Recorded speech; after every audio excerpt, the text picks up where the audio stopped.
حضرت ابو ہریرہ رضی نے حضور اقدس صلی اللہ علیہ وسلم سے سوال کیا کہ سب سے افضل صدقہ کیا ہے؟ حضور اقدس صلی اللہ علیہ وسلم نے ارشاد فرمایا کہ نادار کو انتہائی کی کوشش اور ابتدا کرو جس کی پرورش تمہارے ذمہ ہے، یعنی جن کے ماں باپ نکل جاتے ہیں دنیا سے اور یتیم ہو جاتے ہیں، اس کا پرورش کرنا۔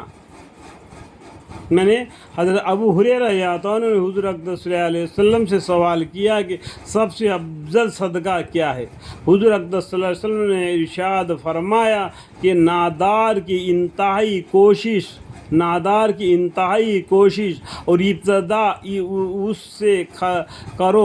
سے کرو جس کی پرورش تمہارے ذمہ ہے، تو جس کا پرورش تمہارا ذمہ ہے۔ جب ان کے خاندان رشتہ دار والے نہیں ہیں، تمہارے رشتہ داری میں آتے ہیں، تو ان کو پر خرچہ کرنا تمہارا ذمہ ہے۔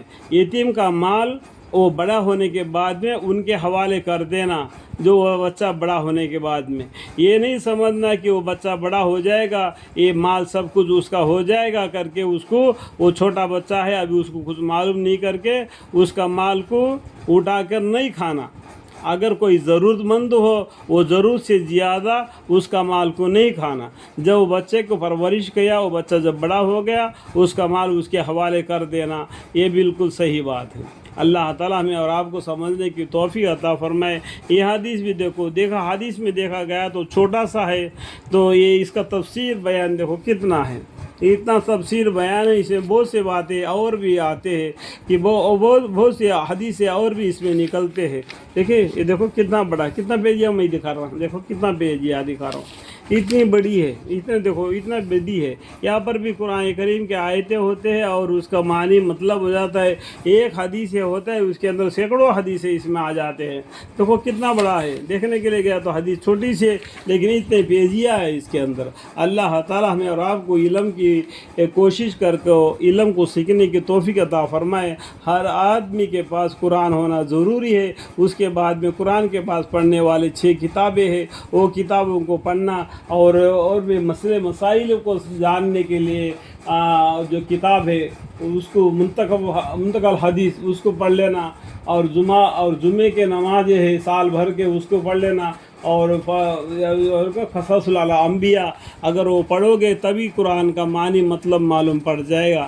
تو قرآن میں کہا گیا تھوڑا سا لکھا ہو، اگر موسیٰ علیہ السلام کا قصہ ہو جاتا ہے تھوڑا ایک رکو میں، دوسرے رکو میں ابراہیم علیہ السلام کا قصہ، اور ایک رکو میں داؤد علیہ السلام کا قصہ، اور ایک رکو میں سلیمان علیہ السلام کا قصہ، تھوڑا سا بیان ملے گا آپ کو قرآن میں، لیکن پورا قصہ کہانی کے طور پر کہاں ملے گا آپ کو؟ قصص الانبیاء پڑھنے سے ملے گا۔ سلیمان علیہ السلام کا بارے میں پورا ذکر ایک جگہ پر ملے گا، قرآن میں الگ الگ ملے گا، لیکن ایک سورہ ہے سورہ یوسف، وہ ایک سورہ ہے جس کے اندر یوسف علیہ السلام کا پورا قصہ ایک ہی سورے میں بتلایا گیا، اور ایک جگہ پر صرف یوسف علیہ السلام کا نام لے لیا گیا ایک مومن آدمی نے، ایک جگہ پر بس۔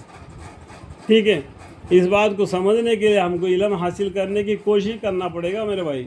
علم ایسا ہی نہیں آئے گا، وہ استاد کے پیر دبانا پڑتا ہے یہ علم سیکھنے کے لیے۔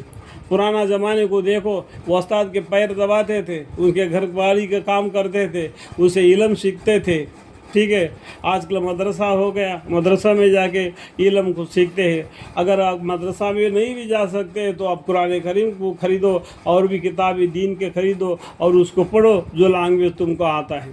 اگر تم کو لینگویج نہیں آتا ہے، پڑھنا نہیں معلوم ہوتا ہے، تمہارے ہاتھ میں جو سیل ہے اس میں سے دین کے باتیں سیکھنے کے لیے آپ گوگل سے پوچھو گے تو بتائے گا، یوٹیوب میں پوچھیں گے تو بتا دے گا۔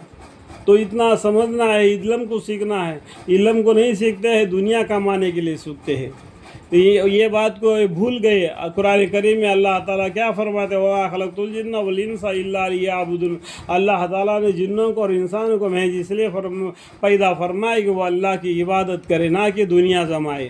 دنیا اللہ تعالیٰ رزق تم کو دے ہی دے گا، کسی بھی حالت میں تم کو مرنے تک تم کو رزق دے گا۔ اگر تمہارا نصیب میں ایک دانہ لکھا ہوگا وہ کھائے بغیر تم مرے گا نہیں، اگر ایک گھونٹ پانی تمہارے نصیب میں لکھا ہوگا وہ پیے بغیر تم مرے گا نہیں۔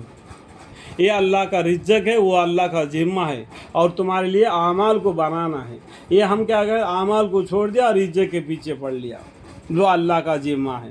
دیکھو حدیث اتنا بڑے ہے، اس سے طویل حدیث ہے، تو میں تھوڑے سے میں ہم کو ختم کرتے رہا ہوں تاکہ آپ سمجھ جائے اور خود بھی کوشش کرے۔